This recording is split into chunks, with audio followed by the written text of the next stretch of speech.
야담과 옛날 이야기 가득한 백세야담, 정말 재밌어요. 저처럼 구독과 좋아요 잊지 말고 꼭 눌러주세요. 가을바람이 살랑살랑 부는 어느 날이었습니다.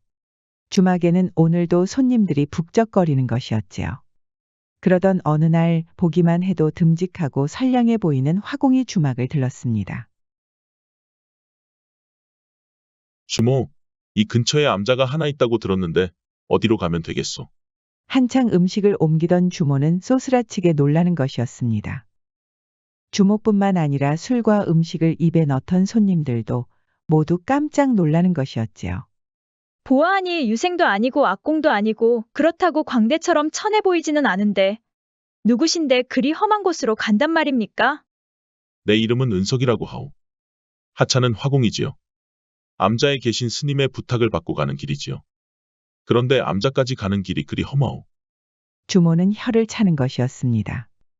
손님들도 고개를 저으면서 들고 있던 술잔을 기울이는 것이었습니다.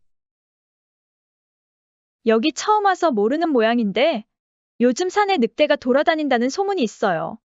댁처럼 여기저기 떠돌아다니는 남정네들이 특히나 위험하단 말이오. 그럼 그 사람들이 모두 늑대밥이라도 됐단 말이오. 두말하면 입이 아프지 않겠어요. 댁처럼 그림을 그린다고 철없이 나다니다가 죽은 남자들이 한둘이 아니란 말이오. 그런데 은석은 걸걸하게 웃는 것이었습니다. 어깨를 쫙 피더니 고개도 뻣뻣이 드는 것이었지요. 걱정 마시오 주모. 이래봬도 전쟁터에서 살아 돌아온 장수라오. 이 팔뚝 좀 보시오. 주모는 은석의 우람한 근육을 보더니 눈이 휘둥그레지는 것이었습니다. 그럼 여기 남아서 일손이나 도우시구려. 괜히 그 험한 곳에 갔다가 늑대나 만나지 말고. 주모가 평생 책임이라도 지려고요. 주모는 금세 얼굴이 새빨개지는 것이었습니다. 듣고 있던 손님들도 모두 손뼉을 치며 웃음바다가 됐습니다. 걱정 마시오. 늑대 한 마리쯤이야 이 돌주먹 하나로 거뜬히 해치우지. 그렇게 은석은 산에 오르기 시작했습니다. 은석이 말한 대로 그 험한 전쟁터에서도 살아 돌아온 남자였지요.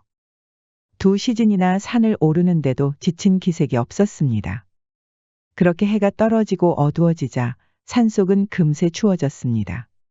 은석의 입에서도 조금씩 입김이 불어나오기 시작했지요. 이거 더는 시간이 지체되면 안 되겠구나. 이런 깊은 산속에 민가가 있을지 모르겠구나. 그런데 갑자기 지진이라도 난 것처럼 나무가 흔들리는 것이었습니다. 한가롭게 나무 위에 앉아있던 새들이 겁을 먹고 뿔뿔이 흩어지는 것이었지요. 은석도 갑자기 긴장이 됐는지 이마 위에 땀이 흐르는 것이었습니다. 거기 누가 있는가? 사람이라면 얼른 모습을 보이고 도깨비면 얼른 꺼지거라. 그러자 흔들리는 숲속 안에서 커다란 늑대 한 마리가 나타나는 것이었습니다. 은석은 외마디 비명을 지르더니 불이 나게 도망치는 것이었습니다.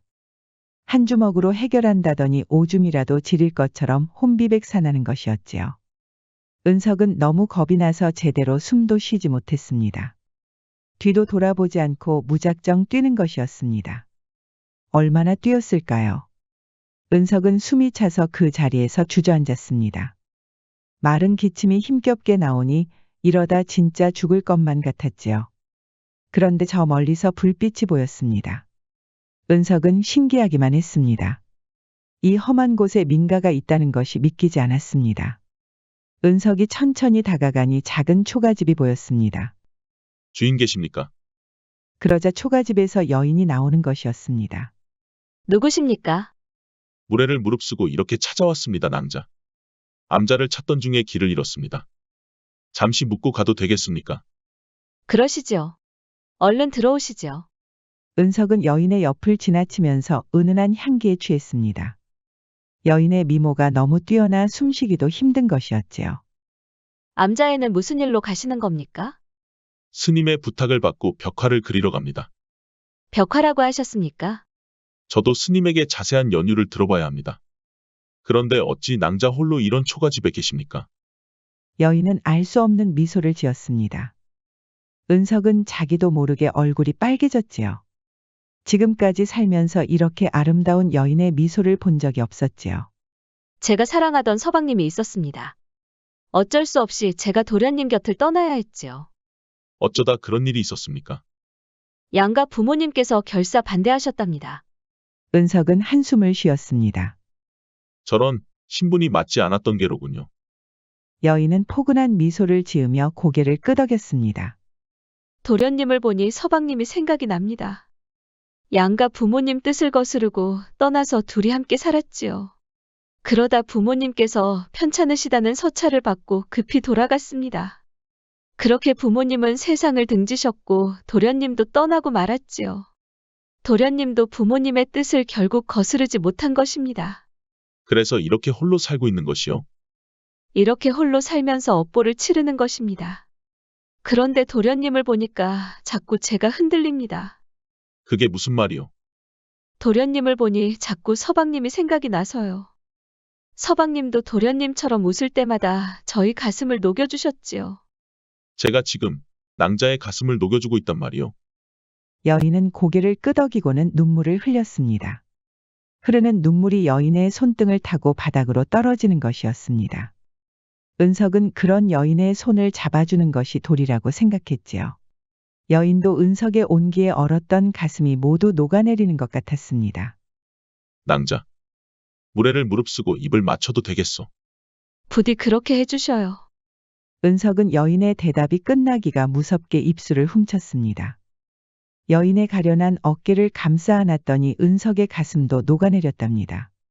그렇게 뜨거운 밤을 보낸 은석은 이른 아침부터 떠날 채비를 하였습니다. 벌써 가시려고요? 걱정 마시구려 낭자. 스님의 부탁을 받았으니 얼른 벽화를 그리고 오겠소. 정말이지요? 절 떠나시려는 건 아니지요? 그렇다마다 은석은 바로 여인을 끌어안았습니다. 얼마 가지 않아 은석은 암자에 도착했습니다. 내려다보는 산의 풍경은 정말 아름다웠습니다.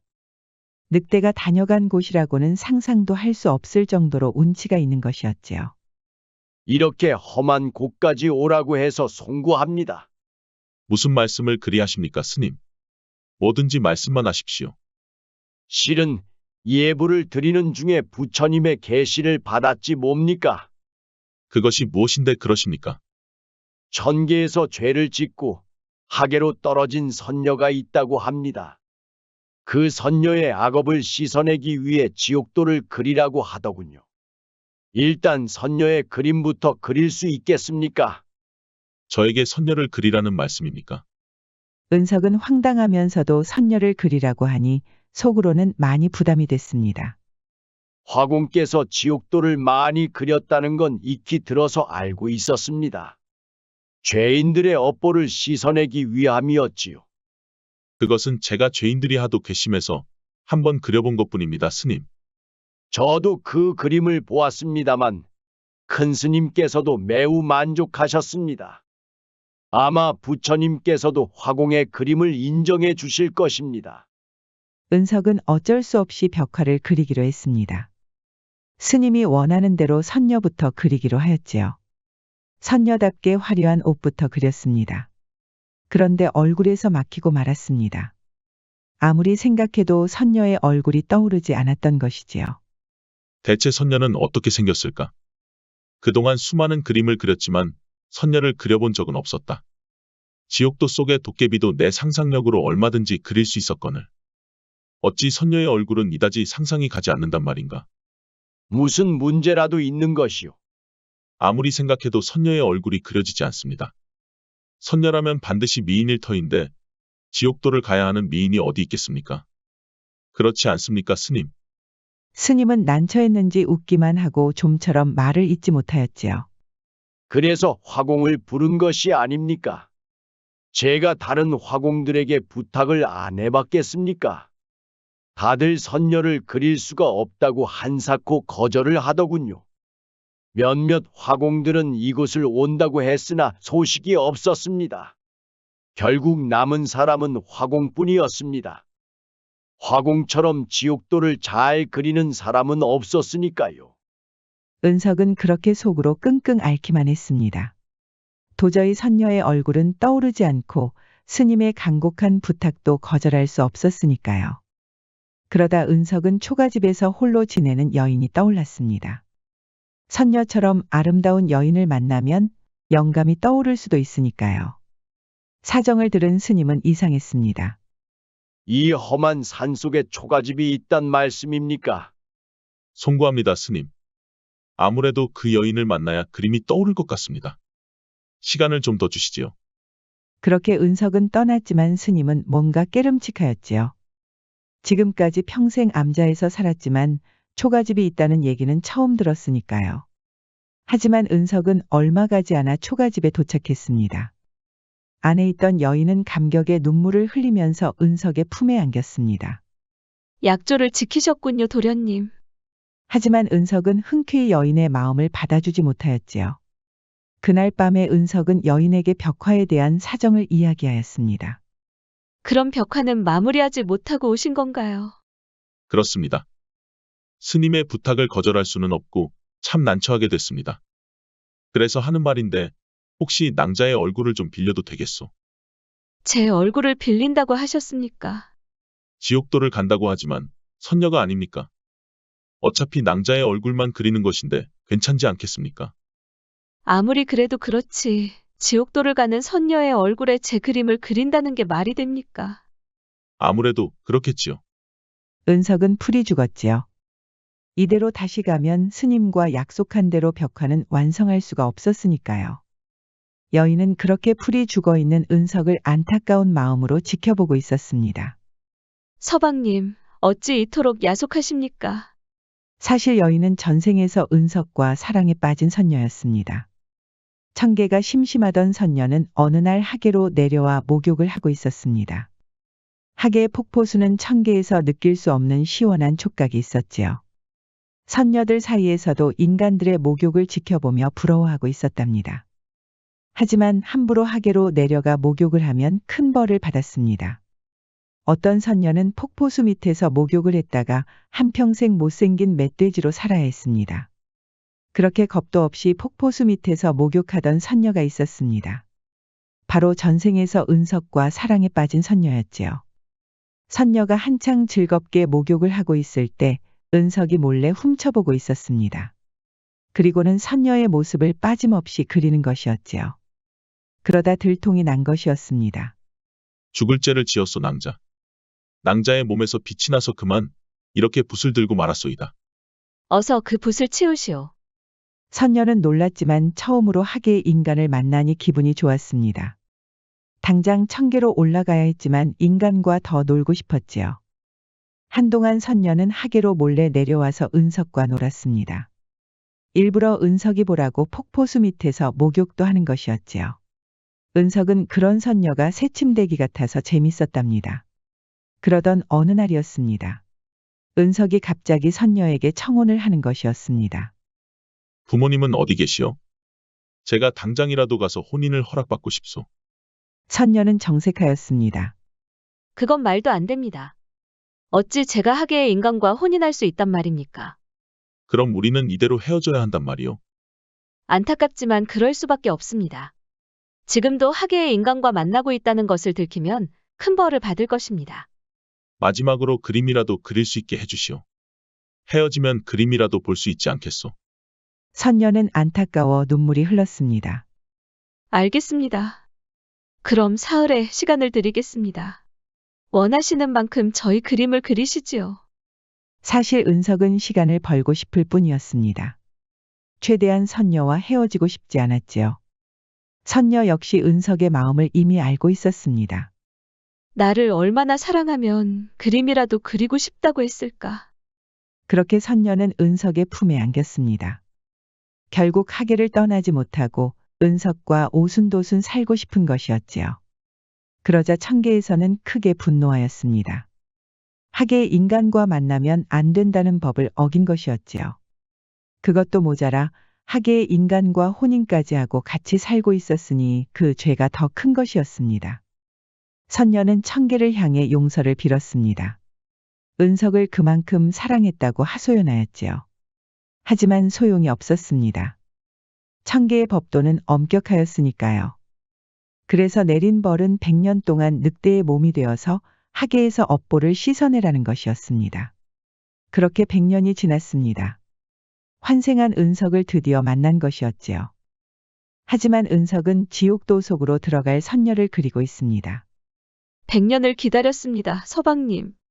그런데 저에게 지옥도로 걸어 들어가란 말씀입니까? 해가 저물고 선선한 바람이 불고 있었습니다. 은석이 선녀 옆에 조심스럽게 앉았습니다. 아무래도 벽화는 그만둬야겠습니다. 그냥 낭자와 이대로 살고 싶소.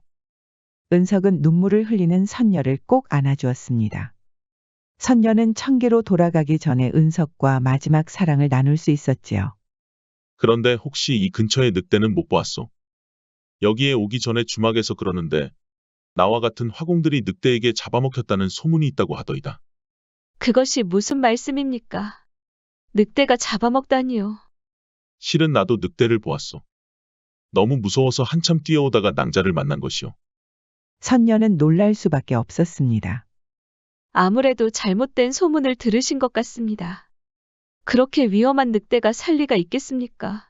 그랬다면 저는 이미 이 세상에 없겠지요. 그럼 내가 본 늑대는 뭐란 말이오? 생각해보니 낭자가 있는 곳까지 뛰어왔는데도 쫓아오지 않았소. 그거 참 이상하구려. 심신이 지치셔서 잘못 보신 게 아닐지요. 늑대가 쫓아오지 않았다니 누가 들어도 믿지 않을 겁니다. 듣고 보니 그렇군요.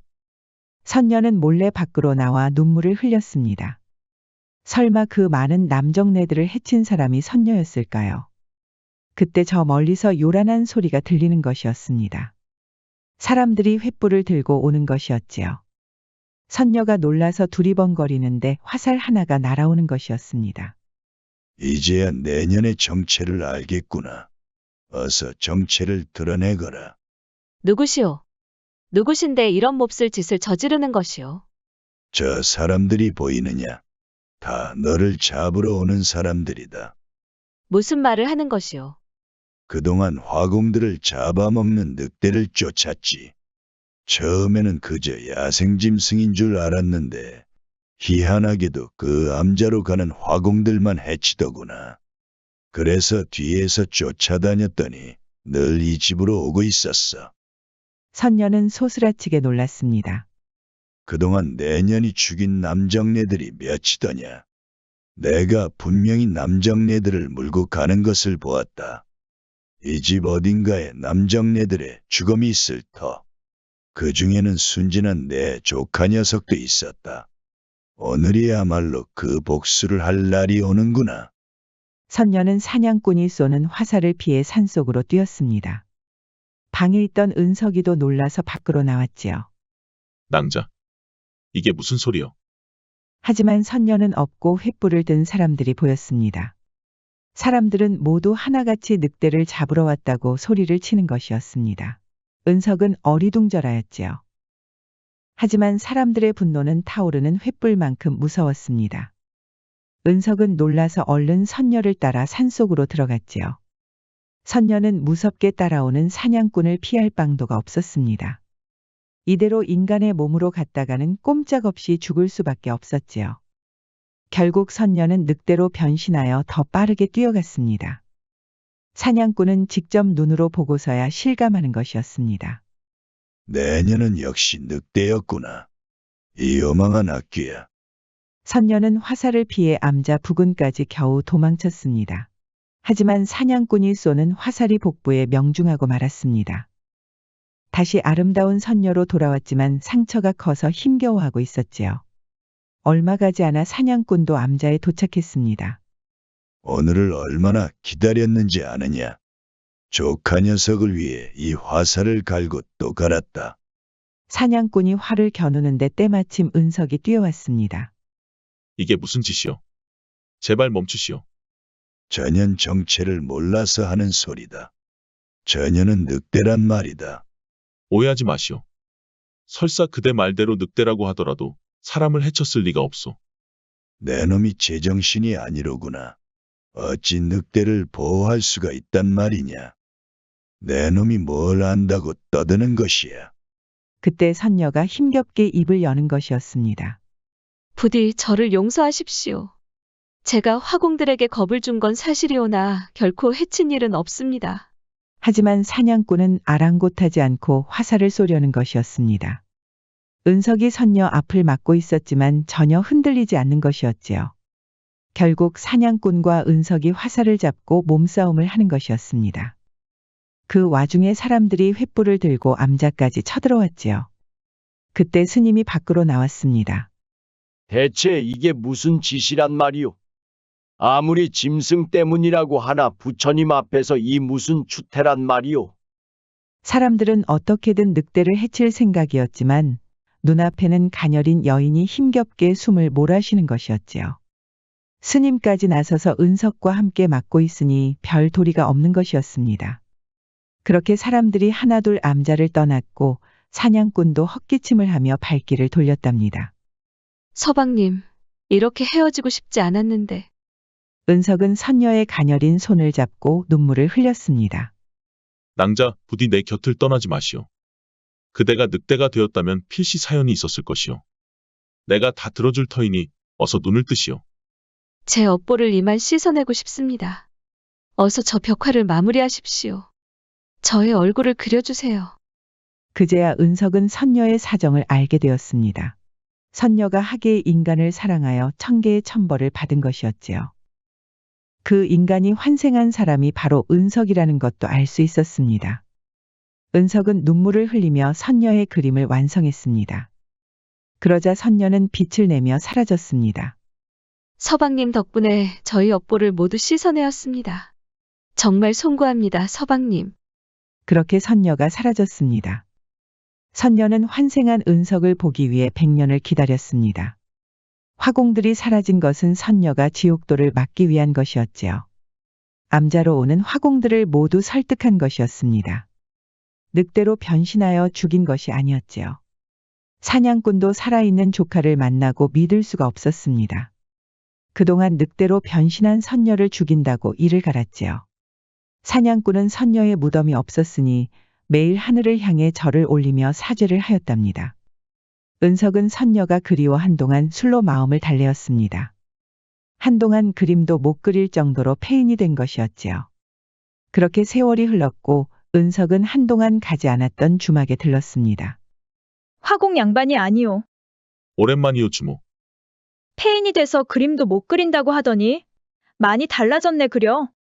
그렇게 됐소이다. 내가 여기 온 이유는 말이오. 전에 나한테 했던 말 아직 유효한지 궁금해서 왔소. 여기서 일하고 싶소? 일만 시킨다면 뭐든지 하겠소. 주모는 의기양양하였지요. 화공 양반이 실력을 그렇게 썩히면 되겠소. 일하는 건 말리지 않을 터이니 그림이나 포기하지 마시오. 정말 고맙소 주모. 그렇게 은석은 주모와 함께 열심히 주막에서 일했습니다. 결국 두 사람은 동네 사람들의 축하를 받으며 혼인을 하였지요.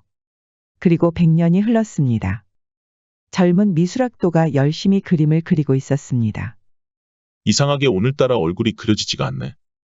친구들이나 선배들에게 조언을 구해보았지만 소용이 없었습니다. 은석이는 조선시대의 전설을 훑어보다 늑대로 변한 선녀의 이야기를 보았습니다. 재미삼아 선녀를 그리려고 하는데 얼굴에서 자꾸 막히는 것이었습니다. 그러던 어느 날이었습니다. 은석이가 머리를 식힐 겸 한가롭게 공원을 거닐고 있었지요. 그러다 어떤 사람과 부딪힌 것이었습니다. 강아지를 데리고 산책을 하던 여성이었지요. 은석이는 안 그래도 그림 때문에 예민했는데 여성의 얼굴을 보고 깜짝 놀랐습니다. 그래, 바로 이 얼굴이야. 사과하시면 될 것을 뭘 그렇게 뚫어지게 쳐다보시죠? 아닙니다. 죄송한데 혹시 그림 모델이 되실 생각 없으세요? 모델이요. 설마 은크만 생각하는 거 아니죠? 아니에요. 선녀예요. 선녀의 얼굴이 필요해서요. 100년이 흘러 환생한 은석은 다시 선녀를 만날 수 있었습니다. 여성은 선녀의 얼굴이 필요하다고 하니 기분이 좋을 수밖에 없었지요. 그렇게 두 사람은 다시 사랑을 나눌 기회를 얻었답니다. 해로동열이라는 옛말이 있지요. 살아서는 같이 늙고 죽어서는 한 무덤에 묻힌다는 뜻입니다. 생사를 같이 하는 절대적인 사랑은 늘 아름답습니다. 지금까지 백세야담이 들려드린 첫 번째 이야기였습니다. 앞으로 우리 백세야담은 재밌고 흥미롭고 때로는 가슴 절절하고 감동적인, 어쩔 때는 해학적인 이야기로 찾아오겠습니다. 백세야담 많이 사랑해주세요. 구독과 좋아요 잊지 말고 꾹 눌러주시고 애정이 담긴 댓글도 많이 부탁드립니다. 감사합니다. 다음은 폭설 속에 갇힌 스님과 처녀의 이야기입니다. 마음이 정화되는 아름다운 이야기를 계속 감상해주세요. 백세야담 많이 사랑해주세요. 설악산 깊은 곳에 고즈넉해 보이는 암자가 있었습니다. 이곳에는 만석이라는 젊은 남자가 부처님의 가르침을 받고 있었지요. 그러던 어느 날 큰 스님을 따라 한 여인이 찾아온 것이었습니다. 스님들만 있는 이곳에 예쁜 여인이 찾아오다니 만석이는 가슴이 심하게 뛰는 것이었습니다. 우연치 않게 여인과 눈까지 마주치니 얼굴이 화끈 달아오르는 것이었지요. 아랫마을에 사는 화정이라는 여인이라네. 자네도 알고 있는가? 황씨, 영감네 집에 들어간 첩실이라고 하더군. 그 집안 씨가 말랐다고 한동안 난리였지 않은가? 화정, 저 여인이 집안을 살릴 수 있다고 드렸는데 얼마나 고생이 많았겠는가? 그럼 지금은 왜 여기에 온 것인가? 보면 모르겠는가? 보나마나 첩실 역할을 제대로 못한 게지. 만석이의 친구는 그렇게 혀를 끌끌 차고 돌아갔습니다. 만석이는 화정이가 지나갈 때마다 몰래 고개를 돌려 쳐다보곤 하였지요. 처음에는 수줍어하는 화정이 가련해 보였답니다. 그런데 언제부턴가 화정이도 천천히 고개를 돌리며 만석이를 쳐다보는 것이었습니다. 만석이는 놀라서 서둘러 방으로 뛰어들어갔지요. 갑자기 저렇게 쳐다보다니.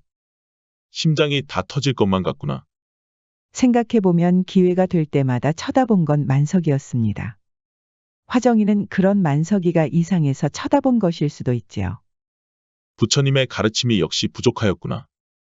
기회가 된다면 꼭 용서를 빌어야겠다. 만석이는 그렇게 하루 종일 부처님의 가르침에 열중하였답니다. 하지만 만석이는 해만 떨어지면 화정이 있는 방을 지나다녔습니다. 처음에는 소피가 마려웠지만 화정이 있는 방이라는 것을 의식하고 계속 밖을 나오는 것이었지요. 친구에게는 산책을 한다고 핑계를 대곤 하였습니다.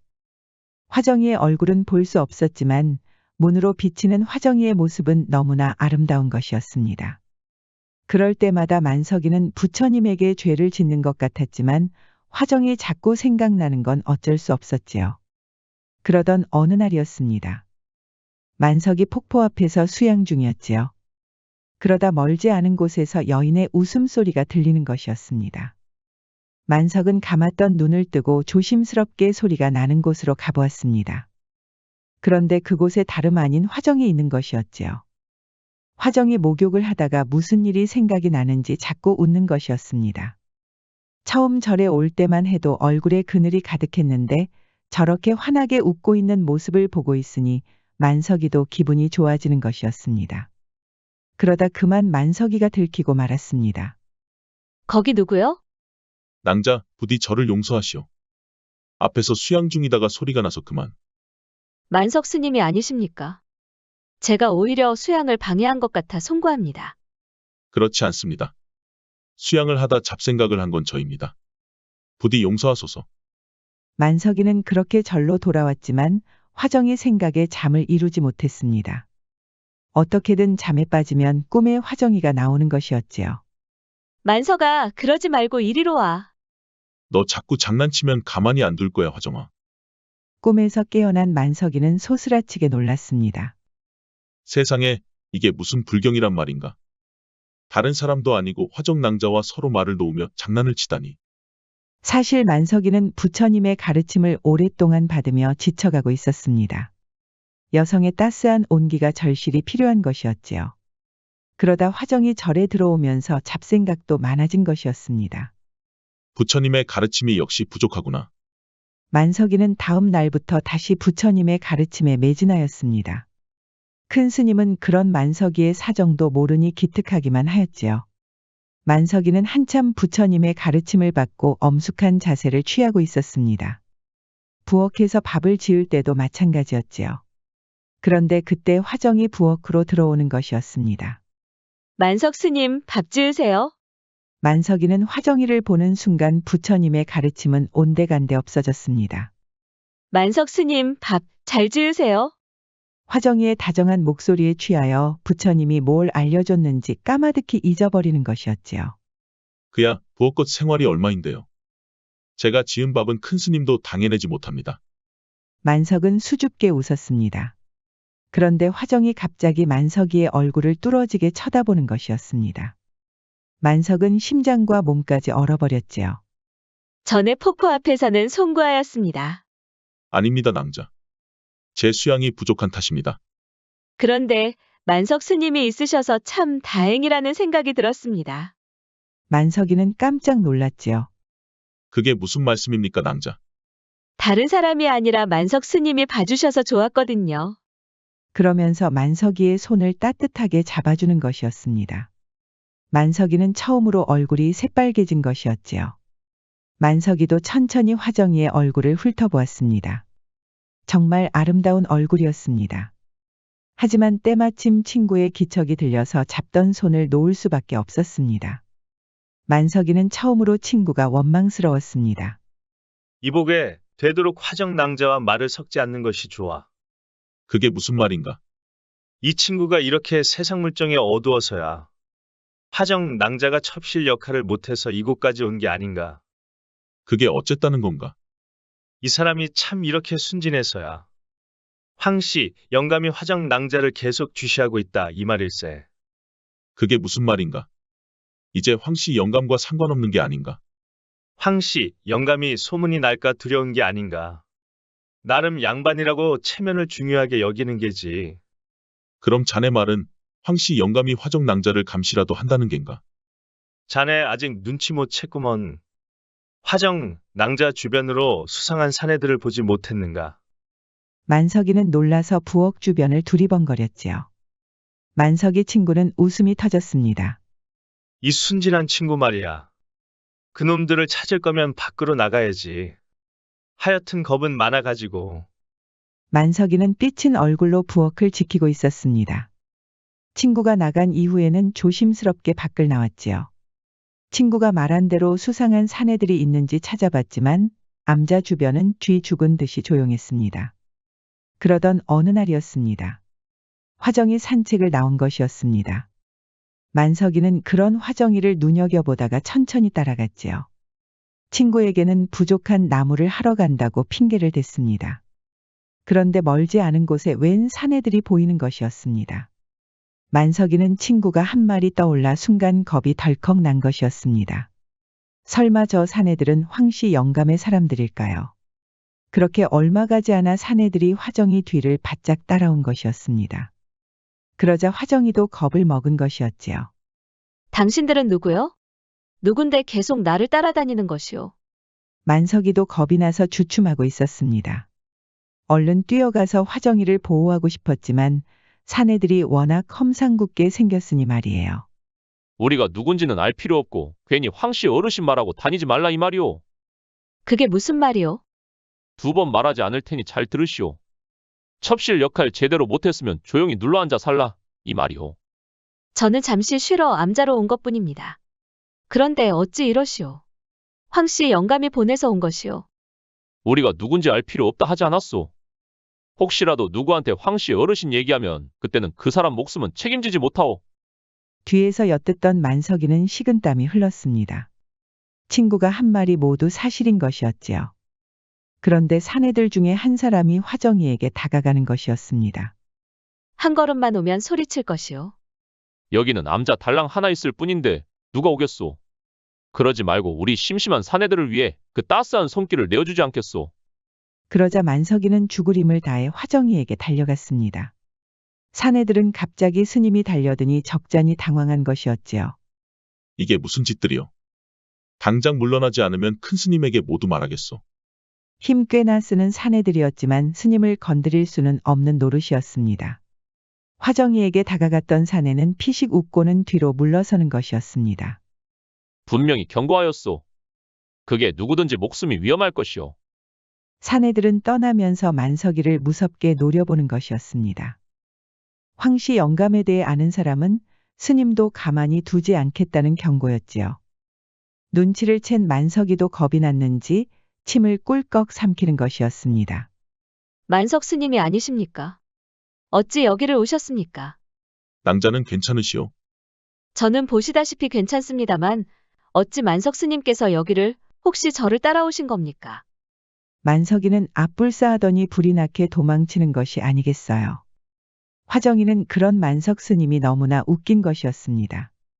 그날 밤에 만석이는 도저히 잠을 이루지 못했습니다. 화정이한테 아무런 변명도 하지 못하고 도망쳐 나왔으니까요. 잠이 통 오지 않은 만석이는 누군가 밖에서 어슬렁거리는 것 같아서 신경이 쓰였습니다. 괜히 이마에 땀이 줄줄 흐르는 것이었지요. 혹시나 그 무서운 사내들이 쳐들어온 것은 아닌지 두려운 것이었습니다. 만석이는 조심히 일어나서 문을 열어보았습니다. 그런데 세상에 화정이 서 있는 것이 아니겠어요. 만석은 돌부처처럼 굳어버렸고 화정이 조심스럽게 방으로 들어오는 것이었습니다. 낭자가 여기에 무슨 일로 오셨습니까? 만석 스님이 걱정이 돼서 이렇게 왔습니다. 아까 전에 아무런 말씀도 안 하시고 가셔서. 만석이는 얼굴이 화끈 달아올랐지요. 송구합니다, 낭자. 일부러 따라간 것은 아닙니다. 저 역시 주변에서 황씨 영감에 대해서 들은 바가 있어서요.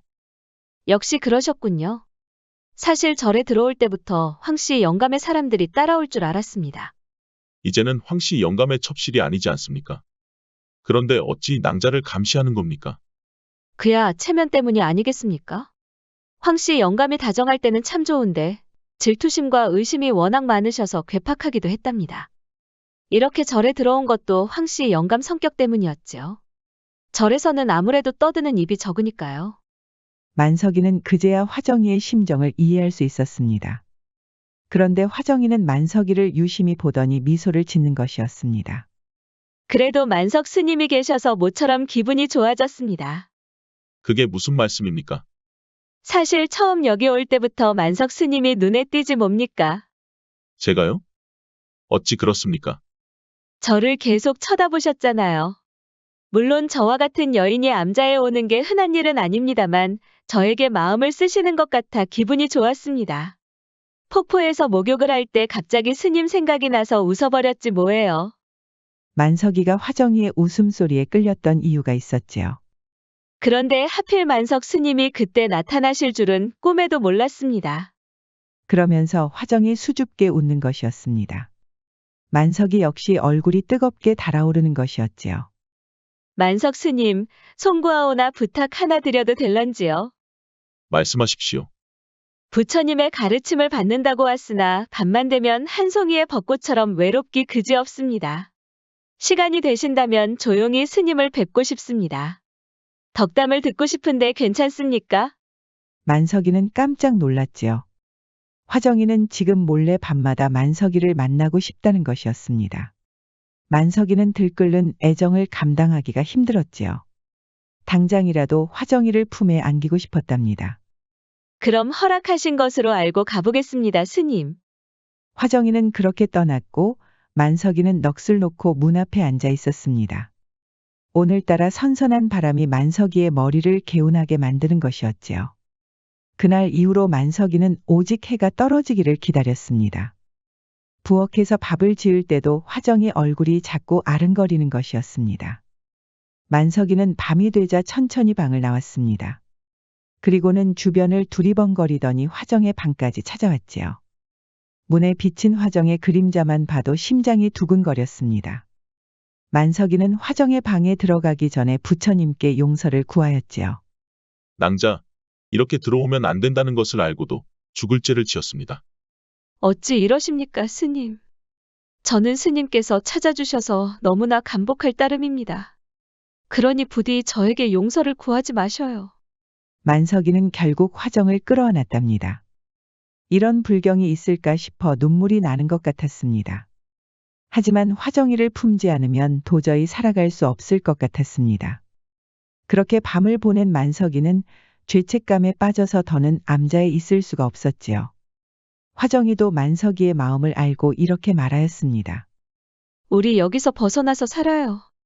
황씨 영감 사람들에게 감시받는 것도 이제는 지쳤습니다. 저 역시 더는 못 버티겠습니다. 저는 이미 큰 스님을 볼 면목이 없습니다. 같이 여기를 떠납시다. 같이 떠나는 것은 아무래도 무리입니다, 스님. 황씨 영감 사람들한테 걸리면 스님도 무사하지 못하니까요. 그러니 제가 먼저 떠난 다음에 스님께서 그 뒤를 따라오시지요. 만석이와 화정이는 암자에서 멀리 떨어진 초가집에서 만나기로 했습니다. 둘이 함께 있으면 더 위험할 수도 있으니까요. 해가 떨어지자 화정이 먼저 짐을 챙기고 떠났습니다. 만석이는 해가 뜨면 곧장 따라갈 작정이었습니다. 그런데 일어나 보니 맑은 하늘에 갑자기 눈이 내리는 것이었습니다. 겨울이 오기도 전에 눈이 내리는 건 아무래도 이상했지요. 하지만 만석이는 화정이 기다리고 있다는 생각에 날씨 생각은 전혀 하지 못했습니다. 급하게 승낭을 메고 걸음을 서둘렀지요. 만석이는 숲속을 지나갈 무렵에 하늘을 쳐다보았습니다. 생각보다 눈이 많이 오는구나. 눈은 계속 쌓이면서 만석이의 눈까지 가리는 것이었습니다. 나중에는 눈이 첩첩이 쌓여서 제대로 걸을 수 없을 정도였지요. 만석이는 그제야 눈이 내리는 게 심상치 않았습니다. 이게 무슨 일이란 말인가? 어찌 이렇게 눈이 많이 내린단 말이냐? 만석이는 서둘러 발걸음을 옮겼지만 눈은 쉴 새 없이 내렸습니다. 좀처럼 멈추지 않을 것 같던 눈은 이제 폭설처럼 쏟아지는 것이었지요. 결국 만석이는 산길을 내려가다가 미끄러졌고 머리를 다치면서 정신을 잃었답니다. 만석이는 화정이를 부르며 깨어났습니다. 이복에 정신이 좀 드는가? 만석이는 어리둥절하였습니다. 이 사람아, 어디를 그리 급하게 갔단 말인가? 지금 밖은 폭설로 난리도 아닐세. 만석이는 얼른 문부터 열어젖혔습니다. 친구가 말한 대로 폭설로 세상이 모두 하얀 것이었습니다. 만석이는 화정이를 부르며 나가려고 하였습니다. 이복에, 지금 제정신인가? 자네 머리를 다쳐서 좀 쉬어야 한단 말일세. 지나가는 나그네가 자네를 발견했으니 망정이지. 화정 낭자를 만나러 가야 하네. 아니지, 화정 낭자를 구하러 가야 해. 그게 무슨 말인가? 화정 낭자가 어디 있다고 그러는 건가? 사정을 들은 친구는 혀를 끌끌 찼습니다. 이 친구 정말 순진하구먼. 화정 낭자가 그 초가집에 계속 있겠는가? 이런 폭설이라면 벌써 마을로 떠났을 게야. 게다가 자네는 폭설 때문에 거기로 가지도 못해. 만석이는 고개를 들 수가 없었습니다. 하지만 만석이의 친구는 모두 이해할 수 있었지요. 큰 스님한테는 아무 말도 안 날 테니까 걱정 말게나. 그것보다 마음이나 추스르게. 여인을 품었으니 부처님 말씀이 귀에 들어올 리가 있겠는가. 만석이는 폭설이 그치자 바로 초가집으로 향했습니다. 초가집에는 아무도 없었지만 작은 종이 조각이 있었습니다. 스님의 은덕으로 조용히 저를 떠날 수 있었습니다. 저 역시 스님처럼 마음을 흘리면 안 되는 것인데 정말 죽을 죄를 지었습니다. 저는 멀리 떨어진 곳에서 터전을 다시 마련하도록 하겠습니다. 스님 꼭 성불하셔요. 만석이는 눈물을 머금고 종이 조각을 움켜쥐는 것이었습니다. 내가 어리석게도 불경을 하였구나. 만석이는 다시 수행에 매진하였습니다. 큰 스님은 역시 그런 사정도 모르고 만석이를 기특히 여기는 것이었지요. 그러던 어느 날이었습니다. 만석이가 길거리를 걷는 중에 쓰러져 있는 아이를 발견한 것이었습니다. 사람들은 모두 아이를 보고 수군거리고 있었지요. 알고 보니 아이의 엄마가 암자에 가려고 했다는 것입니다. 아이와 함께 부처님의 가르침을 받는다는 것이었지요. 만석이는 아이의 사연을 듣고 놀라는 것이었습니다. 아이야, 너 이름이 뭐니? 저는 정한이라고 합니다. 정한이라. 너의 얼굴을 보고 있으니 정도 많고 한도 많아 보이는구나. 그거 참 신기하구나. 어머니는 어디 계시니? 어머니는 돌아가셨습니다. 만석이는 아이의 슬픈 눈 때문에 더는 물어보지 못하였습니다. 어머니를 따라 암자로 가려고 했다고 하였지. 이 스님을 믿고 따라오면 부처님에게 큰 가르침을 받을 수 있을 것이다. 따라오겠느냐? 맛있는 것도 많이 주시나요? 만석이는 모처럼 웃을 수 있었습니다. 그동안 수행을 하느라 심신이 지친 상태였는데 이렇게 순박한 아이를 보고 있자니 마음이 다 편안해지는 것이었습니다. 그렇게 아이는 만석이를 따라 동자가 되었습니다. 정한이는 한참 호기심이 많은 나이였지요. 사실 부처님의 가르침보다는 암자를 돌아다니는 강아지에게 더 관심이 많았습니다. 만석이는 강아지와 장난을 치고 있는 정한이만 보면 마음이 다 녹아내리는 것 같았답니다. 아무래도 쌀을 가지러 아랫동네에 가야겠다. 쌀이 부족합니까, 스님? 걱정하지 말거라. 하루면 될 것 같으니 그동안 부처님에게 매일 절을 올리거라. 만석이는 정한이를 보면서 신기했습니다. 이상하게 정한이가 만석이의 아들 같았지요. 처음부터 나무아미타불도 잘하더니 언젠가는 만석이를 아버지처럼 따르는 것이었습니다. 그럴 때마다 만석이는 정한이를 더 엄격하게 키웠지요. 그렇게 만석이는 아랫동네에 가서 동냥을 하였습니다. 인심 좋은 동네는 만석이에게 부담 없이 쌀을 나눠주었습니다. 암자로 떠날 때는 시장에 들러 쌀튀밥과 조청 튀밥을 사는 것이었지요. 이 정도면 우리 정한이가 맛있게 먹겠지. 그렇게 암자로 다시 떠나려는데 갑자기 눈이 내리는 것이었습니다. 겨울이 오기도 전에 눈이 내리는 건 역시 이상하였지요. 만석이는 심상치 않았습니다. 갑자기 화정이를 만나지 못했던 그날이 떠오른 것이었습니다. 만석이는 서둘러 산을 올랐는데 예상대로 눈이 조금씩 쌓이는 것이었습니다. 결국 앞을 가릴 정도로 폭설이 내리는 것이었습니다. 정한이는 안 된다. 그 어린 것을 혼자 두면 안 돼. 만석이는 있는 힘을 다해 산을 올랐습니다. 그렇게 밤새도록 산을 올랐으나 쌓이는 눈앞에서는 도저히 힘을 쓸 수가 없었지요. 그러다 발을 헛디뎌 머리를 다치고 말았습니다. 깨어난 만석이는 그 어느 때보다 절박했습니다. 정한이를 구하러 가야 합니다. 만석이 앞에는 친구와 큰 스님도 있었습니다. 만석아, 지금껏 한 번도 없었던 폭설이 내렸다는구나. 아무리 가고 싶어도 암자까지 갈 방도가 없단 말이다. 큰 스님 말씀이 옳아. 지금 폭설은 도저히 멈출 기미가 보이지 않는다네. 하지만 정한이를 구하러 가야 합니다. 그 어린 것이 혼자 있습니다. 쌀도 없어서 먹을 것도 없단 말입니다. 만석이가 특별히 슬픈 이유는 따로 있었습니다. 아무리 봐도 정한이가 자기 아들 같았지요. 만일 화정이와 만나서 오순도순 살았다면 정한이처럼 어여쁜 아들을 낳을 수도 있었으니까요. 어쩌면 화정이와 이루지 못한 인연을 정한이가 이어가는 게 아니었을까요?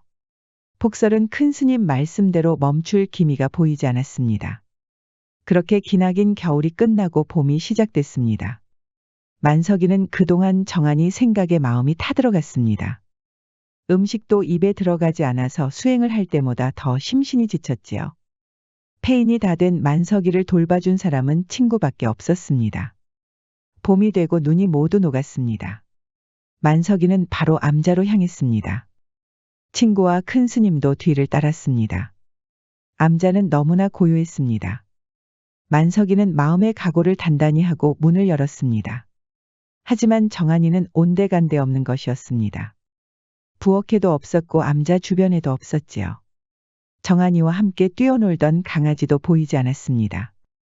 그러다 작은 법당 문을 열었다가 기겁한 것이었습니다. 정한이가 멀쩡히 살아있는 것이 아니겠어요. 만석이뿐만 아니라 큰 스님과 친구도 화들짝 놀란 것이었습니다. 정한아, 어찌 살아있는 것이냐? 스님이 말씀하신 대로 부처님에게 매일 절을 올렸습니다. 그러니까 배가 전혀 고프지 않았습니다. 그래도 그렇지. 그 추운 겨울을 견딜 수도 없었을 터인데. 저는 계속 이 법당 안에 있었습니다. 그러니 몸도 추운 줄도 몰랐습니다. 그러자 큰 스님이 천천히 정한이에게 다가갔습니다. 여기서 겨우내 혼자 있었는데 무섭지 않았느냐? 하나도 무섭지 않았습니다. 관세음 보살께서 먹을 것을 주셨으니까요. 그제야 큰 스님이 놀라서 고개를 숙이는 것이었습니다. 스님께서 말씀하시는 극락을 본 것 같습니다. 여기 염주도 만들었습니다, 스님. 만석이는 정한이에게 염주를 받았습니다.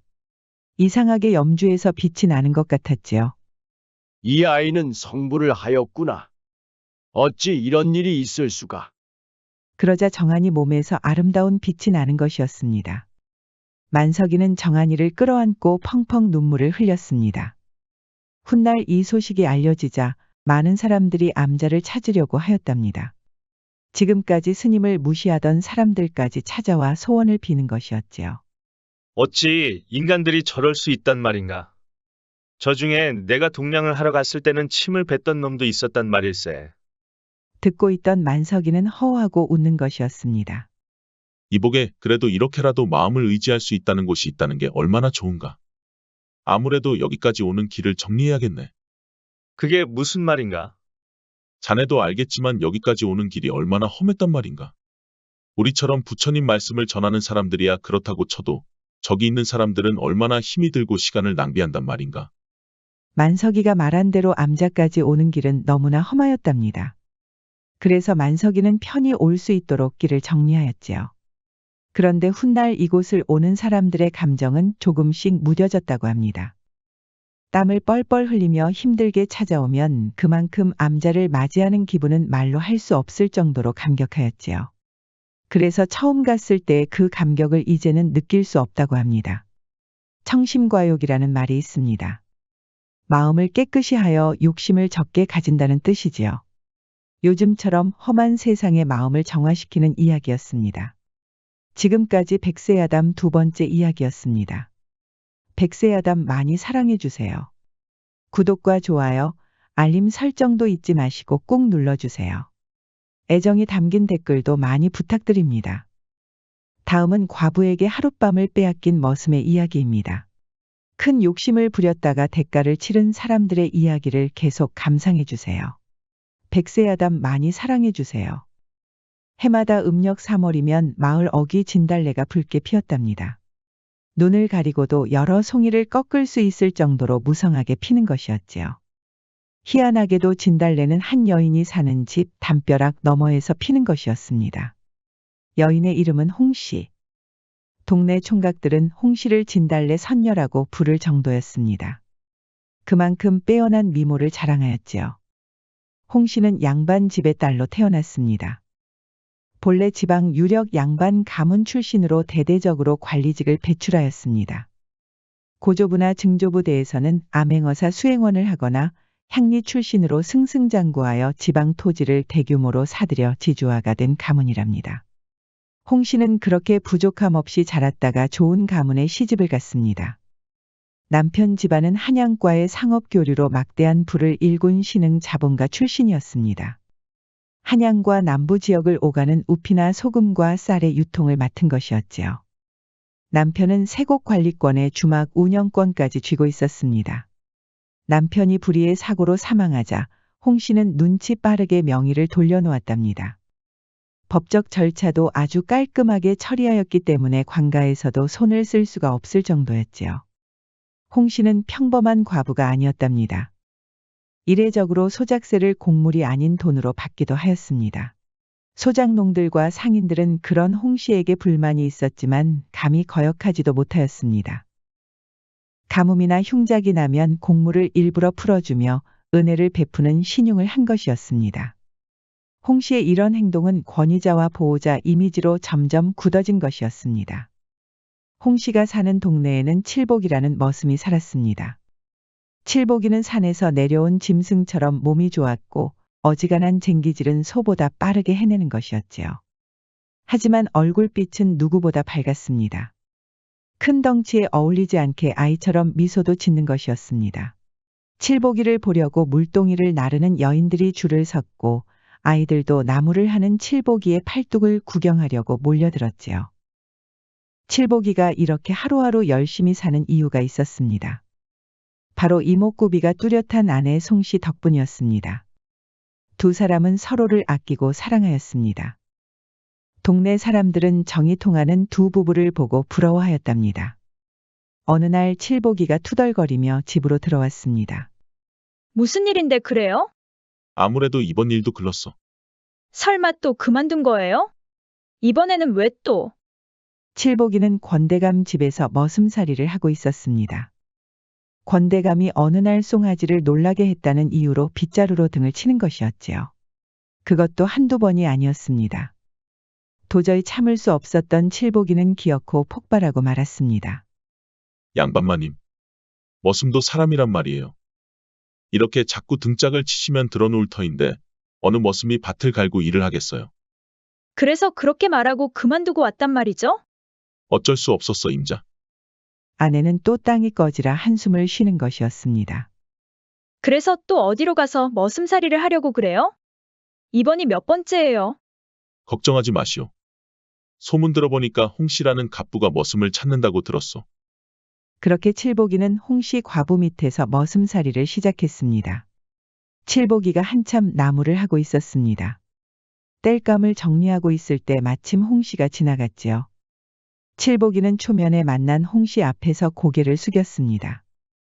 홍씨는 칠복이의 늠름한 몸집, 요즘 머슴답지 않게 밝은 얼굴, 생기가 넘치는 눈동자에 그만 넋을 빼고 말았습니다. 홍씨는 문득 가슴께가 간질간질해졌습니다. 바람이 불었나 했지만 따스한 봄 날씨에 금방 머쓱해진 것이었지요. 칠복이는 땀에 젖은 채 계속 나무를 하고 있었습니다. 홍씨는 관심 없는 척 능청스럽게 지나가면서 눈길을 주었습니다. 그러던 어느 날 홍씨가 칠복이를 안채로 불렀습니다. 칠보가 지붕 위에 떨어진 기왓장이 있는데 치워주지 않으련. 말씀만 하십시오, 마님. 기특한 녀석. 말도 참 잘 듣는구먼. 홍씨는 아무래도 칠복이를 시험해보고 싶었습니다. 궁리를 한 끝에 핑곗거리를 하나 찾았지요. 칠보가 여기서 그리 멀지 않은 곳에 곡물을 보관했단다. 거기에 자꾸 도둑이 든다고 하는데 내가 살피러 가야겠다. 칠보기도 같이 가야겠는걸. 저도 같이 갑니까, 마님? 칠보기가 머슴들 중에서 가장 힘이 세지 않느냐.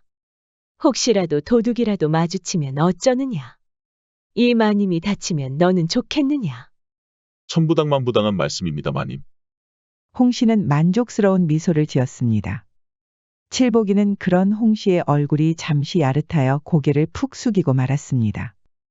홍씨는 그 찰나를 놓치지 않았지요. 그렇게 홍씨와 칠복이는 곡물을 보관한 창고로 갔습니다.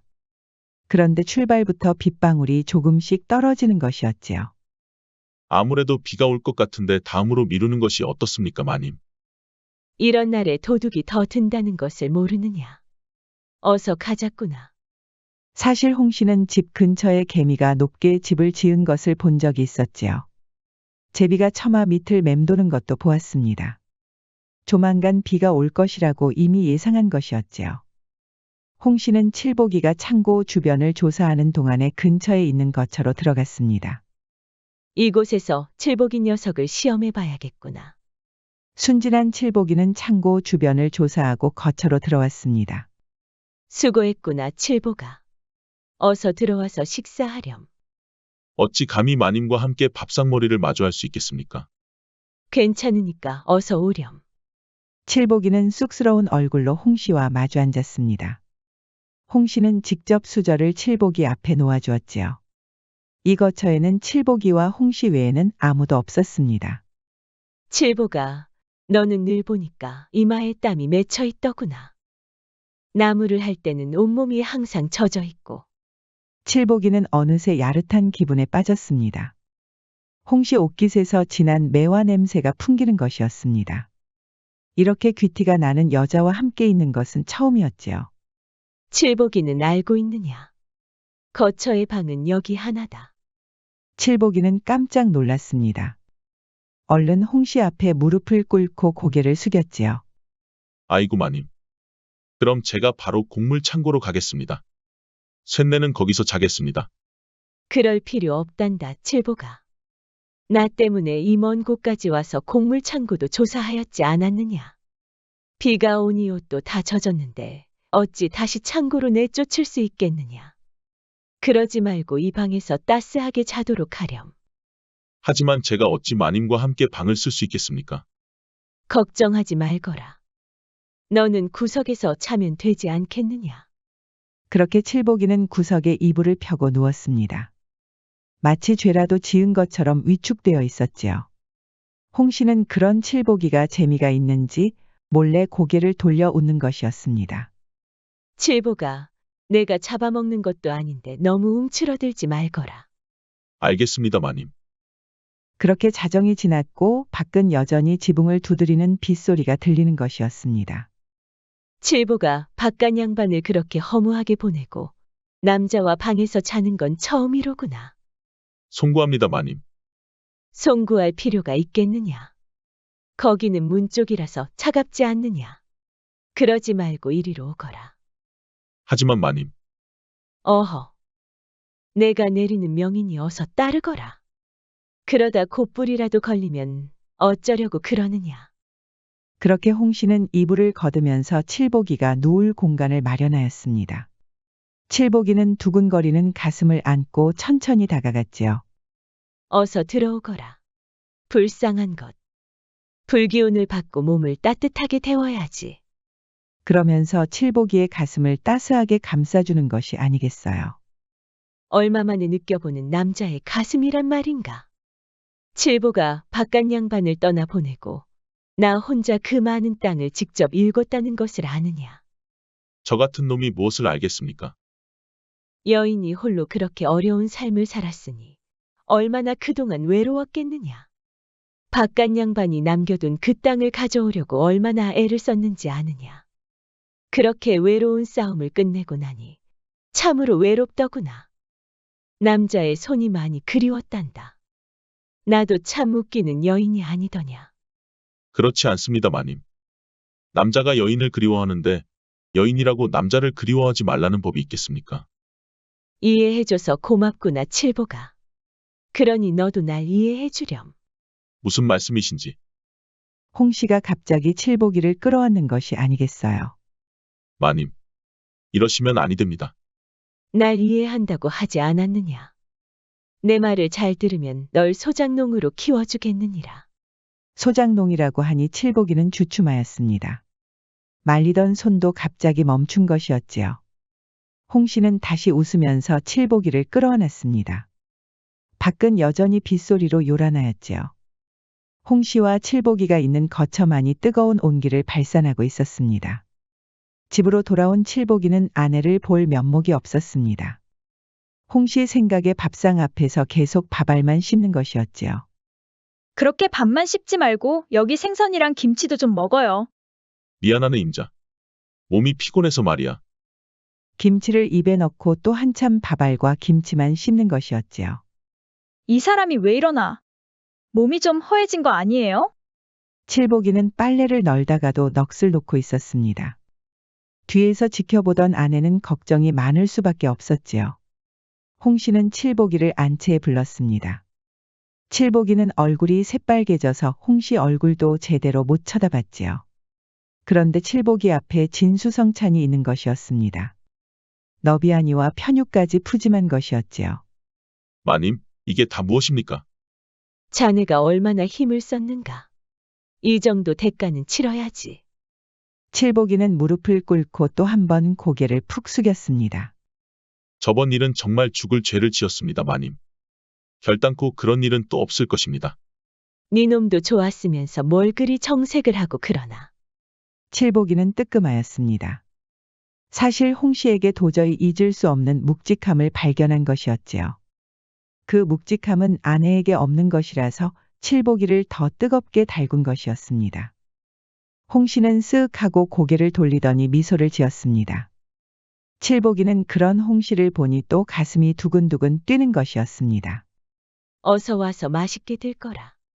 이 밥상은 날 즐겁게 한 대가라고 생각하거라. 칠복이는 아무 말 하지 않고 맛있게 먹었습니다. 홍 씨는 그런 칠복이를 유심히 보는 것이었습니다. 내가 이렇게 혼자 살아남을 수 있었던 이유는 단 하나다. 거래에는 아주 빠삭하거든. 주는 게 있으면 당연히 받는 게 있어야 하느니라. 마님 말씀이 옳습니다. 그러니까 너는 이 밥을 맛있게 먹고 소장농도 가지고 가거라. 그리고 오늘 밤은 나한테 맡기는 것이야. 칠복이는 침을 꿀꺽 삼켰습니다. 앞으로 내가 부르면 토달지 말고 오도록 하거라. 이것은 명이 아니라 거래인 것이니라. 내가 어떻게 혼자 살아남았을 수 있었는지 길게 설명할 이유는 이제 없겠지. 예, 마님. 칠복이는 그렇게 일주일에 3번을 홍 씨 집에 들락거렸답니다. 사람들에게 들키지 않으려고 일부러 삿갓을 깊이 눌러 쓰는 것이었지요. 동네 사람들은 이상했지만 그저 지나가는 고위 관청 정도로 알았습니다. 그러던 어느 날 칠복이의 아내가 한약을 다려왔습니다. 이게 다 뭔가, 임자. 당신 요즘 몸이 허한 것 같아서요. 그래서 이렇게 한약 다려왔어요. 돈이 어디 있다고 이런 걸 다 드린단 말인가? 소장농이 된 뒤로는 살림살이가 많이 나아졌으니까 걱정하지 마세요. 그런 걱정 말고 한약이나 드세요. 칠복이는 아내가 달인 한약 덕분에 몸이 좋아졌답니다. 안 그래도 홍씨 집에 드나들면서 몸이 많이 안 좋아졌지요. 언젠가 아내 앞에서 코피까지 쏟은 일도 있었습니다. 아내는 그런 사정도 모르고 칠복이한테 한약을 다려주는 것이었지요. 그럴수록 홍씨의 집착은 더 심해졌습니다. 칠복이가 아내의 성화 때문에 늦게 오면 불같이 화를 내는 것이었지요. 칠보가 아무래도 오해를 하는 모양인데 너와 나는 거래를 하였다. 내 마음에 들지 않는 행동이라도 했다가는 소장농도 끝이라 이 말이야. 내일이라도 당장 소장농을 접으라고 할까? 죽을 죄를 지었습니다, 마님. 마누라가 밖을 나다닌다고 하도 성화를 부려서 그만. 그런 것도 하나 핑계를 못 댄단 말이냐. 그런데 갑자기 홍씨가 칠복이를 끌어안는 것이었습니다. 칠보가 너를 안으면 지금껏 겪었던 모든 고통이 사라지는 것 같더구나. 내가 여기까지 올라오는데 얼마나 힘들었는지 아느냐. 그 모진 고통을 다 참아내고 여기까지 왔느니라. 그런데 너를 보는 순간 그 고통을 말끔히 씻어낼 수 있었다. 그리고 확신하였지. 곡물 창고로 같이 가자고 한 것도 다 그런 이유 때문이니라. 그럼 저를 일부러 데려간 것입니까, 마님? 그렇단다, 칠보가. 처음에는 시험해 보겠다는 욕심이었지. 너와 밤을 보내고 나서 확실해졌다. 이제부터 칠보기는 내 것이니라. 칠복이는 그날 이후로도 코피를 여러 번 쏟았습니다. 아내는 그럴 때마다 더 좋은 한약을 다렸지요. 칠복이는 아내에게 미안해서 고개를 들기가 힘들었습니다. 생각해 보렴. 너는 어차피 나에게 진수성찬을 받고 소장농도 하지 않느냐. 너의 아내는 충분히 대가를 치르는 것이니라. 힘을 내라고 한약을 다려주니 나에게도 좋은 것이니라. 칠복이는 그렇게 조금씩 죄책감을 씻어내고 있었습니다. 홍씨 집을 드나드는 것도 점점 익숙해지는 것이었지요. 하지만 낱말은 새가 듣고 반말은 쥐가 듣는다고 하였지요. 항상 조심하던 칠복이가 삿갓을 벗어버린 것이었습니다. 어차피 들어가는 중이니까 방심을 한 것이었지요. 그렇게 들어가는 칠복이를 동네 거지가 본 것이었습니다. 거지의 입은 순식간에 퍼졌습니다. 평소 정직한 남자로 알고 있는 동네 사람들은 믿기지 않았습니다. 그리하여 밤잠이 없던 할아버지가 홍씨 집 앞에서 기다리고 있었지요. 할아버지는 칠복이의 얼굴을 똑똑히 보았습니다. 이복의 칠복이. 무슨 일이십니까, 어르신? 자네 요즘 안 사람과 별일 없는가? 갑자기 그것을 왜 물으시는지. 동네 할아버지가 갑자기 아내 일을 물으니 칠복이는 괜히 뜨끔하였습니다. 요즘 자네가 과부 집을 드나든다는 소문이 있다네. 자네 얼굴을 직접 봤다는 사람도 있어. 칠복이는 깜짝 놀랐습니다. 아이고, 그게 무슨 말씀이세요? 제가 미쳤다고 과부 집을 드나듭니까? 그 과부가 홍씨라는 말이 있던데. 칠복이는 얼굴이 새빨개졌습니다. 할아버지는 소문이 다 사실이라는 것을 직감할 수 있었지요. 자네 그러다 큰일 치르는 수가 있어. 자네 사정을 모르니까 여기까지만 하겠네만. 하루빨리 정리하는 것이 좋아. 칠복이는 할아버지에게 죄라도 지은 것처럼 고개를 숙였습니다. 아내에게도 미안해서 그날은 특별히 다리도 주물러 준 것이었지요. 하지만 홍씨의 집착은 나날이 심해졌습니다. 칠복이가 늦어지자 회초리까지 드는 것이었습니다. 칠보가 이제부터 늦게 올 때마다 회초리를 맞는 것이다. 칠복이는 회초리를 맞고 수치스러워 눈물까지 흘렸습니다.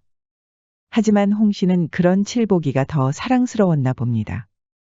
그날 밤은 더 뜨겁게 칠복이를 안는 것이었지요. 단단한 가슴 근육을 보기 위해 더 거칠게 뒤척이는 것이었습니다. 하지만 꼬리가 길면 밟히는 법입니다. 칠복이 아내도 소문을 들은 것이었지요. 홍씨 집을 몰래 드나든다는 말에 갑자기 한약이 생각이 났습니다. 설마 내가 지금 죽 써서 개를 준 것이야? 밥상 앞에 앉은 칠복이는 이상했습니다. 늘 나오던 고기전이 없는 것이었지요. 이복의 임자, 오늘 고기는 사오지 못한 것이야? 정신이 좀 없어서 못 샀어요. 오늘은 그냥 드시구려? 몸 건강하라고 고기 전 매일 먹으라더니 그렇게 정신이 없었는가? 언제는 허리가 남자의 생명이니까 고기 열심히 먹으라고 하더니. 허리야, 뭐 다른 집에서 쓰니까 내가 신경 쓸 이유가 있겠어요? 칠복이는 바로 살에 들려서 기침을 하는 것이었지요. 다른 집에서 허리를 쓴다니 그게 무슨 말인가? 그야, 홍시인지 백시인지 하는 여편네 집에서 허리 많이 쓰지 않아요? 이 사람아, 아무리 그래도 그렇지. 우리한테 소장농의 기회를 준 분한테 그게 무슨 말인가? 그리고 그분은 과부야. 아내는 과부라는 말에 눈이 뒤집히는 것 같았습니다. 부잣집 과부와 놀아났다니 정말 부하가 치밀었지요. 아내는 칠복이를 미행하기로 했습니다. 오늘도 곡물 창고를 조사해야 한다면서 밤늦게 길을 나서는 것이었지요. 아내는 처음으로 누군가를 미행하니 괜히 가슴이 뛰고 긴장이 되는 것이었습니다. 밤새 걸어가서 도착한 곳은 역시나 홍씨 집이었습니다. 아내는 가슴이 더 심하게 뛰는 것이었지요. 칠복이는 삿갓을 깊게 눌러쓰고 홍씨 집으로 들어갔습니다. 아내는 조심스럽게 홍씨 집으로 따라 들어갔습니다. 홍씨가 오늘은 탕평채와 갈비찜까지 준비했습니다. 그만큼 많이 먹고 오늘 밤도 힘을 내라는 것이었지요. 칠보가 오늘은 특별히 많이 먹어야 한단다. 왜 그러십니까, 마님? 오늘 갑자기 관가에서 들이닥쳐서 애를 좀 먹었단다. 내가 수확량을 축소했다고 하더구나. 마님께서 정말 수확량을 축소하셨습니까? 그러자 홍씨가 음흉하게 웃는 것이 아니겠어요. 그야 관청 관리들이 늘 해결해 주었지. 내가 갑자기 나쁜 년으로 보이느냐. 하지만 그렇게 하면 안 되는 일 아닙니까? 역시 칠복이는 순진하구나. 그 수많은 땅을 거닐 수 있으려면 그 정도는 해결해야 하느니라. 관청 관리들이 얼마나 많은 돈을 빼먹는 것들인데 나란이라는 놈들에게 빼앗기느니 관청 관리들과 결탁하는 게 더 낫단 말이다. 칠복이는 새삼 홍씨가 무서운 것이었습니다. 마님의 계략에 완전히 걸려든 기분이었지요. 칠복이가 상관할 일은 아니다. 아무튼 많이 먹고 힘을 좀 내보거라. 칠복이는 그렇게 또 홍씨의 소유물처럼 놀아났지요. 그리고 칠복이의 아내가 밖에서 지켜보고 있었습니다. 두 사람이 방에 있다는 것만으로도 분노가 치밀었습니다.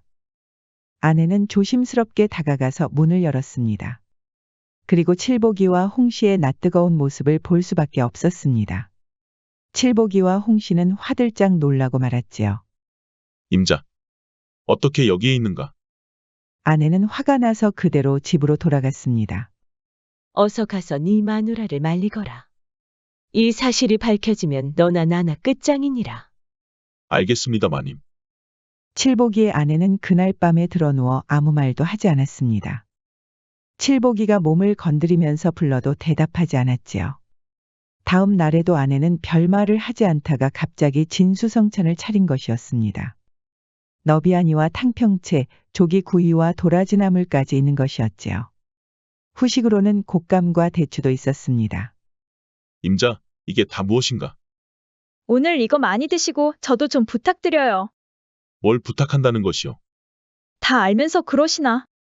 칠복이는 황당해서 할 말을 잃었답니다. 아내의 시위라는 것을 알면서도 마음이 착잡한 것이었지요. 임자에게 정말 큰 죄를 지었소. 앞으로는 홍씨를 찾아가지 않을 것이오. 그렇게 되면 소장농도 못할 텐데 괜찮겠어요? 어쩔 수 없지 않겠소. 그렇게 칠복이는 더는 홍씨를 찾아가지 않았습니다. 홍씨는 여종을 시켜서 칠복이를 불렀지요. 칠복이가 없는 밤은 도저히 견딜 수가 없었습니다. 칠복이 역시 홍씨와 거리를 두었더니 그 뜨거웠던 밤이 자꾸 아른거리는 것이었습니다. 아내에게 없는 그 묵직함이 자꾸 손에서 떠나지 않는 것이었지요. 그러던 어느 날이었습니다. 홍씨가 새로운 머슴을 들인 것이었지요. 칠복이는 아내를 생각해서 다행으로 여겼지만 한편으로는 홍씨에게 섭섭하기도 하였습니다. 이제 그 묵직함은 다른 놈의 손으로 넘어가는 셈이니까요. 칠복이는 슬쩍 아내 뒤로 다가가서 어깨를 매만졌습니다. 아내도 당연히 소식을 들었을 테니까요. 그런데 아내의 반응은 뜨뜻미지근하였습니다. 평상시처럼 가벼운 밥상을 차리고는 밖으로 나가 버리는 것이 아니겠어요. 우리 임자가 아직도 화가 덜 풀렸구먼. 그럴 수밖에 없겠지. 내가 이제 진짜 죽을 때까지 우리 임자만을 위해 살 것이야. 그날 밤에 칠복이는 쿨쿨 잠에 빠졌습니다. 요즘 아내를 위한답시고 일을 열심히 하기 때문이었지요. 그런데 옆에서 자고 있던 아내가 천천히 일어서는 것이었습니다. 칠복이가 잠이 들었는지 감은 눈앞에 손을 흔드는 것이었습니다. 그러더니 조심스럽게 일어나서 밖을 나가는 것이었지요. 대체 아내는 어디로 가는 것일까요? 아내가 도착한 곳은 다름 아닌 홍씨 집이었습니다. 홍씨는 칠복이의 아내가 찾아왔다고 하니 놀랄 수밖에 없었지요. 드디어 올 것이 왔다라고 생각했을까요? 홍씨는 굳은 얼굴로 칠복이의 아내를 방으로 들였습니다. 비록 홍씨가 신분이 더 높지만 칠복이의 아내가 화를 내도 다 받아줄 작정이었지요. 그런데 이게 무슨 일인지 칠복이 아내가 홍씨에게 절을 올리는 것이 아니겠어요. 자네, 지금 뭐 하는 건가? 그동안 우리에게 소장농을 주셨으니 마땅히 절을 받아야지요. 그건 그렇네만 자네한테 절을 받을 상황이 아닌 것 같은데. 그렇지 않습니다, 마님. 제가 오늘 찾아온 것은 거래를 하려고 온 것입니다. 거래라니. 앞으로도 우리 칠복이 잘 부탁드립니다. 홍씨는 선뜻 이해할 수가 없었습니다. 자네도 알겠지만 칠복이는 이제 내 머슴이 아닐세. 아닙니다. 내일부터 다시 칠복이를 받아주십시오. 대신 조건이 있습니다. 무슨 조건을 말하는 것인가? 소작하던 밭 한 고랑 더 내어주시면 좋겠습니다. 칠복이를 부르실 때마다 쌀 한 대박도 넣어주셔요. 그리고 고깃국 한 그릇이라도 만들 수 있게 부탁드립니다. 지금 무슨 말을 하고 있는 건가? 또 한 가지가 있습니다, 마님. 홍씨는 놀라서 입을 다물지 못했습니다. 칠복이를 부르시는 날이면 저에게 말씀은 미리 해주십시오. 그날을 미리 알아야 제가 밥이랑 반찬을 덜 할 수 있으니까요. 홍씨는 기가 막혔습니다. 하지만 곰곰이 생각해보니 이건 엄연히 거래였지요. 홍씨가 지주로 살아가면서 거래는 명확히 하는 여자였으니까요. 듣고 보니 자네 말이 일리가 있구먼. 칠복이를 부르면서 자네 생각을 너무 안 한 게야. 칠복이의 아내는 지금까지 보지 못했던 음흉한 미소를 짓는 것이었습니다.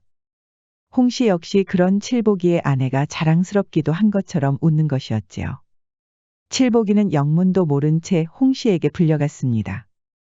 마님, 갑자기 무슨 일로 절 부르셨습니까? 아시다시피 이제 저는 마님의 머슴이 아니지 않습니까? 삐쳤느냐? 칠복이는 얼굴이 빨개졌습니다. 홍씨의 묵직함이 여전히 손가에서 떠나지 않았지요. 마님, 저는 이미 마누라와 약조를 하였습니다. 다시는 마님을 뵙지 않겠다고요. 걱정하지 말거라. 너의 아내와 이미 거래를 했느니라. 거래라고 하셨습니까, 마님? 칠복이는 너무 놀라서 믿을 수가 없었습니다. 아내가 그런 말도 안 되는 거래를 했을 리가 없었지요. 그동안 칠복이만 아는 아내는 누가 봐도 현모양처였으니까요. 칠복이는 놀란 얼굴로 집으로 돌아왔습니다. 손에는 쌀이 든 대박과 고기도 있었습니다. 임자, 이게 대체 다 무슨 소리란 말인가? 임자가 정말 홍씨하고 거래를 했어? 알다시피 우리는 홍씨가 아니면 안 되잖아요. 소작농으로 사는 게 우리한테 훨씬 이롭지 않겠어요? 게다가 이렇게 쌀하고 고기도 주고. 임자가 그럼 진짜 나를 가지고 홍씨하고 거래를 했단 말이야? 갑자기 왜 그렇게 착한 사람 행세를 하는 거예요? 그동안 날 속이고 홍씨 품으로 쪼르르 달려간 날이 대체 며칠이에요? 칠복이는 할 말이 없었습니다. 홍씨와 거래를 한 것은 말도 안 되지만 아내가 하는 말도 모두 사실이니까요. 그렇게 칠복이는 다시 홍씨의 부름을 받았습니다. 일주일에 3번은 불려갔지요. 칠복이가 가는 날이면 홍씨의 여종이 찾아와서 아내에게 속삭이는 것이었습니다. 오늘 마님 뵈러 가는 날이니까 밥이랑 반찬은 없어요. 칠복이는 아내의 날카로운 기세에 질 수밖에 없었습니다. 그리하여 칠복이는 한 달 동안 홍씨의 집을 드나들었습니다. 그러던 어느 날이었습니다. 홍씨가 새로 들였던 머슴이 주막에서 술을 진탕 마시는 것이었습니다. 감히 나를 버리고 그 못난 녀석을 다시 들였단 말이지. 홍 씨가 칠보기가 없는 사이에 들였던 머슴이었지요. 홍 씨가 자신을 버리고 다시 칠보기를 부르자 화가 난 것이었습니다. 내가 몽땅 다 관가에 고발할 것이야. 그렇게 홍 씨와 칠보기의 관계가 모두 폭로되었습니다. 관가에서 조사한 결과는 놀랄 만하였지요. 두 사람의 부적절한 관계도 충격적인데 칠보기의 아내가 거래까지 했다는 것도 밝혀진 것이었지요. 칠보기는 아내와 함께 관가로 끌려가 모진 매를 맞았습니다. 칠보기는 신분이 높은 마님과 관계를 맺었기에 통간죄가 적용되었지요. 아내는 방조를 하고 이익을 받았기 때문에 공범인 셈이었습니다. 이렇게 칠보기와 아내는 그동안 홍 씨에게 받은 땅과 음식을 모두 몰수당하였습니다. 고을 밖으로 내쫓겨 출입도 금하였지요. 하지만 홍 씨는 고을에서 영향력 있는 재력가였습니다. 지방 수령에게 많은 돈을 주며 회유를 한 것이었지요. 마침 지방 관리들도 홍 씨 눈치를 많이 보고 있었습니다. 하지만 너무나 큰 죄를 지었기에 돈이 많이 들었지요. 홍 씨는 마을 어른들까지 매수하였습니다. 소란만 키우면 동네 체면도 깎인다는 명분이었지요. 그렇게 홍 씨는 유배를 당하였지만 사실 고을 근처 별채에 거주하고 있었습니다. 서류상으로는 유배였지만 실상은 아닌 것이었지요. 하지만 홍 씨의 평판은 망가질 대로 망가진 것이었습니다. 홍 씨가 자랑하던 가문도 큰 치욕을 당하였지요. 칠보기와 아내는 먼 지방의 작은 초가집에서 살고 있었습니다. 살림살이는 당연히 전보다 훨씬 나빠졌지요. 그러던 어느 날이었습니다. 홍 씨에게 편지가 온 것이었습니다. 그간 여러 날을 뜬 눈으로 치샜다. 짐승 같은 욕망을 거두지 못하고 아랫사람을 그릇 이끌었으니 이는 곧 하늘의 도를 어긴 것이었다는 것을 너무 뒤늦게 알게 되었구나. 스스로 지은 죄를 어찌 다 씻을 수 있겠느냐. 칠보기는 말없이 땀을 흘리던 충직한 자였거늘 그 한결같은 마음을 무너뜨리고 너를 욕되게 하였구나. 칠보기의 아내 송씨는 더 말해 무엇하랴.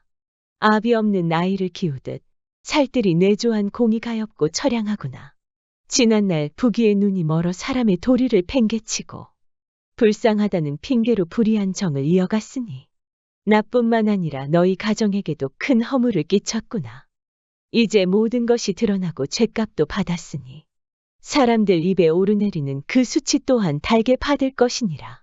내 삶은 그렇게 고요히 평생 죄송스러운 마음으로 보내게 될 것이다. 이 서찰이 작으나마 너희의 마음에 닿기를 바라며 나로 인해 생긴 상처가 조금이라도 씻어내길 바라고 또 바랄 뿐이다. 앞날에 평안이 있기를 다시는 너희 얼굴을 볼 수 없을진데 이 서찰로 1000번 만번 사죄하나이다. 편지를 모두 읽은 칠보기와 아내는 눈물을 뚝뚝 흘렸습니다. 욕심이 과했을 때 멈추지 못한 한이 너무 큰 것이었지요. 다행히 칠보기는 건강했던 몸을 되찾았고 다시 머슴살이를 시작하였습니다. 전보다 더 정직한 삶을 살면서 그 고을에서 다시 유명해졌답니다. 아내 역시 칠보기를 끔찍이 내조하면서 정이 많은 부부로 알려졌습니다. 홍 씨는 너무나 외로웠지만 시집을 읽으며 마음을 위로하며 살았답니다. 교각사루라는 말이 있지요. 소의 뿔을 잡으려다가 소를 죽인다는 뜻으로 잘못된 점을 고치려다 그 방법이나 정도가 지나쳐 오히려 이를 그르침을 이르는 말입니다. 지금까지 백세야담 3번째 이야기였습니다. 백세야담 많이 사랑해주세요. 구독과 좋아요, 알림 설정도 잊지 마시고 꾹 눌러주세요. 애정이 담긴 댓글도 많이 부탁드립니다. 야담과 옛날 이야기 가득한 백세야담 어떠셨나요? 앞으로도 재밌고 감동적인 이야기가 가득하니 많이 기대해주세요.